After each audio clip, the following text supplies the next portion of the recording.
Salam dostlar. Bəzən sual verirsiniz ki, əməliyyatdan sonra yırtıqlar niyə yaranır? Yırtıqların yaranma səbəbləri iki səbəbdən ola bilər. Bir, həkimin üzərinə düşən məsuliyyət, digəri xəstənin üzərinə düşən məsuliyyət.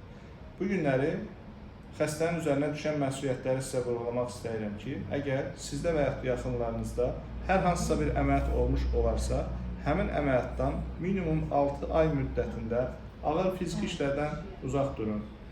Qəbizlik yaradan qidalardan uzaq durun, kök yaradan qidalardan uzaq durun, tualetdə daha qısa zamanda oturun, daha çox uzun müddətli tualet oturması olmasın, gücənmələr olmasın, ıkınmalar olmasın. Bu hallara əməl edərsinizsə əgər, öskürək, siqareti azaltmaq, çəkini azaltmaq, bu kimi əlamətlərə əməl edərsinizsə, əməliyyatdan sonra sizdə yırtığın əmələ gəlmə ehtimalı daha aşağıdır və əgər xəstədə böyük laparotom kəsiklər istifadə olunubsa, mütləq və mütləq əməliyyatdan sonra korset taxmaları şərtdir.